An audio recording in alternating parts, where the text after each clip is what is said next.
अगली सुबह आर्यन ने अकादमी के मुख्य प्रशिक्षण मैदान की ओर कदम बढ़ाए। मैदान पत्थरों से बना एक विशाल अखाड़ा था, जिसके चारों ओर सुरक्षा के लिए अर्थ वॉल्स, पृथ्वी की दीवारें, जादू से खड़ी की गई थीं। हवा में जलने वाले लकड़ी के धुएं, ठंडी हवा के झोंकों और पानी की धीमी फुहारों का एक अजीब सा मिश्रण था। प्रत्येक एलिमेंट अपनी कक्षाओं में सक्रिय था। आर्यन ने फायर डिपार्टमेंट की ओर रुख किया।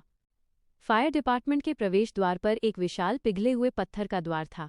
वहां छात्रों का एक समूह खड़ा था, जो लाल और नारंगी रंग के प्रशिक्षण चोगे पहने हुए थे। उनमें से ज्यादातर स्वाभाविक रूप से आत्मविश्वास से भरे हुए और कुछ हद तक अहंकारी थे। जब आर्यन अपने साधारण कपड़ों में वहां पहुंचा तो वे सब शांत हो गए। फुसफुसाहटों की लहर फिर से उठी। कल की घटना, अवेकनिंग स्टोन का असफल रहना, एक ताज़ा गपशप थी। एक लंबा मांसपेशियों वाला लड़का, जिसके बाल काले और आंखें बिजली की तरह पीली थीं, आगे आया। ये लड़का रुद्रा था, जिसके पास लाइटनिंग एलिमेंट था, जो फायर से भी ज्यादा विस्फोटक माना जाता था। हालांकि वो फायर डिपार्टमेंट में नहीं था, उसकी कक्षा पास ही थी और वो उत्सुकता से यहाँ रुका था। ओ देखो, माना रहित हमारे बीच आया है, रुद्र ने तेज आवाज में मजाक उड़ाया। उसके साथी हंस पड़े। क्या तुम घास और पत्थरों को सिखाने आए हो?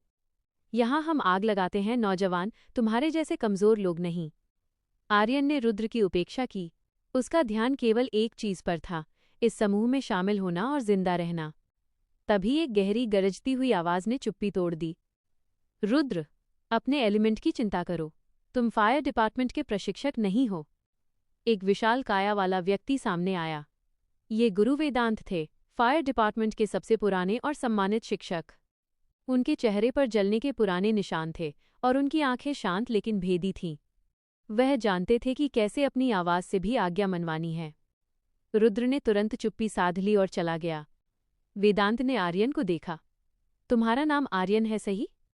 जी, गुरु वेदांत, आर्यन ने सीधे खड़े होकर जवाब दिया। डीन एल्कॉन ने मुझे तुम्हारी जांच की रिपोर्ट दी है। अवेकनिंग स्टोन ने तुम्हें रिजेक्टेड कर दिया। ये तुम्हें अयोग्य घोषित करता है। आर्यन का दिल बैठ गया। यह निष्कासन का क्षण था। हालांकि वेदांत ने अपनी बात जारी रखी। तुम्हारे कोर की स्कैन रिपोर्ट अजीब थी।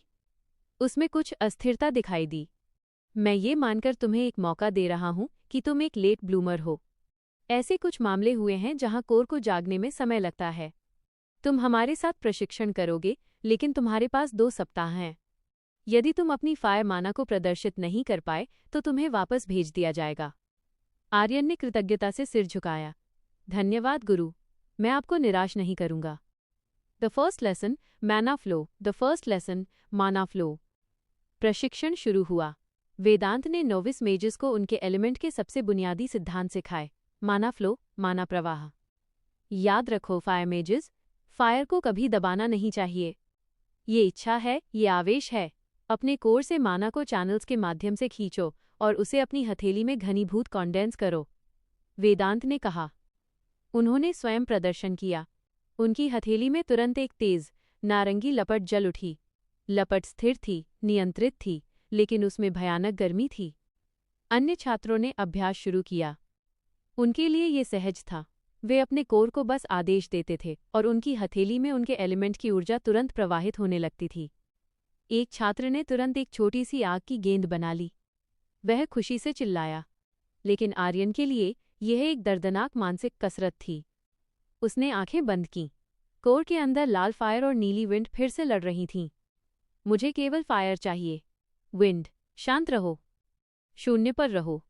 वह मानसिक रूप से विंड की शक्ति को जंजीरों से बांधने की कल्पना कर रहा था, जबकि फायर को बाहर निकलने के लिए धीरे से दरवाजा खोल रहा था। उसने अपने माना चैनल्स में एक धीमी असहज गर्मी का प्रवाह महसूस किया। यह प्रवाह पतला और कमजोर था। वो जानता था कि वो अपनी पूरी फायर क्षमता का उपयोग नहीं कर रहा था, क्योंकि ऐसा करने से विंड का संतुलन बिगड़ सकता था। उसने अपनी हथेली खोली। कुछ नहीं हुआ। उसकी हथेली में केवल पसीना था, कोई आग नहीं। कमजोर, वेदांत ने गुर्राया। तुम्हारा प्रवाह रुका हुआ है आर्यन। ये संकोच है। फायर संकोच नहीं करती। फिर से कोशिश करो। आर्यन ने 2 घंटे तक कोशिश की। उसके हाथ पैर थक गए थे। वो मानसिक रूप से एग्जॉस्टेड था। अन्य छात्र अब मजाक उड़ाना बंद कर चुके थे। वे बस उसे दया की दृष्टि से देख रहे थे। रुद्र का व्यंग्य, रुद्रास टॉन्ट। दोपहर के भोजन के दौरान रुद्र अपने दोस्तों के साथ उसके पास से गुजरा। वेदांत का दया का प्रोजेक्ट अभी भी विफल है, रुद्र ने व्यंग्य किया। तुम नोविस टियर 1 के छात्रों से भी कमजोर हो, आर्यन। अगर तुम माना नहीं निकाल सकते तो तुम्हें इस दुनिया को छोड़ देना चाहिए। रुद्र ने मजाक में अपनी उंगली उठाई और उससे एक छोटी चटकती हुई बिजली की चिंगारी निकाली और उसे जमीन पर फेंक दिया। चिंगारी तुरंत पत्थर में समा गई। आर्यन ने बिना प्रतिक्रिया दिए खाना खाया, लेकिन अंदर ही अंदर उसका स्वाभिमान जल रहा था। रुद्र, तुम्हें पता भी नहीं है कि मेरे कोर के अंदर क्या छिपा है। अगर मैंने अपनी पूरी शक्ति लगाई तो न केवल मैं, बल्कि शायद तुम भी इस अखाड़े से बाहर नहीं निकल पाओगे। एकांत अभ्यास और डर, सोलो प्रैक्टिस एंड फियर। शाम को जब सभी छात्र चले गए, आर्यन अखाड़े में रुका रहा। उसने वेदांत को दिखाया था कि वो मेहनती है, भले ही कमजोर हो। उसने एक शांत कोना ढूंढा, जहां फायर डिपार्टमेंट के किसी और के आने की संभावना कम थी। आर्यन ने आंखें बंद की और फिर से कोर पर ध्यान केंद्रित किया। इस बार उसने विंड को भी थोड़ा सा सक्रिय होने दिया। उसने सोचा कि शायद विंड फायर को बाहर निकालने में प्रेरक बल, प्रोपेलिंग फोर्स का काम कर सकती है। जैसे ही उसने दोनों को एक साथ खींचा, उसके शरीर के भीतर एक भयावह प्रतिक्रिया हुई। विंड ने फायर को कोर से तेजी से खींचना शुरू कर दिया।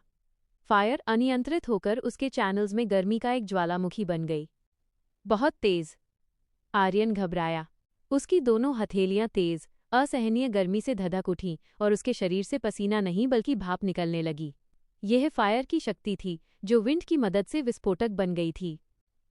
आर्यन ने तुरंत अपनी शक्तियां वापस कोर में खींच लीं और कोर को पूरी तरह से सील कर दिया। वो हाँफ रहा था और उसकी टी शर्ट पर छाती के पास एक और छोटा जलने का निशान बन गया था। ये काम नहीं करेगा, उसने खुद से कहा। अगर मैं दोनों को एक साथ इस्तेमाल करता हूं तो मैं कोर के नियंत्रण को खो देता हूं। उसे केवल एक ही रास्ता दिखाई दिया, अत्यधिक और धीमी मेहनत। उसे कोर से फायर को इतना धीरे खींचना होगा कि विंड को पता ही न चले कि वो गया है। आर्यन ने फिर से आंखें बंद कीं। उसने फायर की कल्पना एक शांत, नियंत्रित दीपक के रूप में की, न कि एक जंगल की आग के रूप में। धीरे धीरे उसने 1 इंच दर इंच माना को अपनी उंगली के सिरे तक धकेला। उसकी इच्छा शक्ति ही उसकी एकमात्र ढाल थी। और फिर उस अंधेरे अखाड़े में जहां केवल रात की शांति थी, आर्यन की उंगली के सिरे पर एक नारंगी कंपकंपी हुई लपट प्रकट हुई। ये बहुत छोटी थी लेकिन स्थिर थी। उसकी आंखें खुशी से भर आईं। वह सफल हुआ। इस जीत के क्षण में वो पूरी तरह से भूल गया था कि वो अकेला नहीं था। अखाड़े के सबसे ऊंचे अंधेरे कोने में गुरु वेदांत स्थिर खड़े थे। उन्होंने अपनी आंखें बंद कर रखी थीं और उनका माथा तन गया था। वो आर्यन की माना वेव्स को पढ़ रहे थे। वेदांत ने अपने आप में फुसफुसाया, इतनी कमजोर फायर, लेकिन उसकी माना वेव्स, उनमें एक अजीब दोहरी ताल है। यह फायर की नहीं है। ये क्या है? वेदांत को संदेह होने लगा कि इस लेट ब्लूमर के पीछे कुछ गहरा रहस्य छिपा है। आर्यन ने अपनी छोटी सी लपट को बुझाया और जीत की थकान के साथ चला गया। उसे पता नहीं था कि अब से वो वेदांत की गुप्त निगरानी में आने वाला था।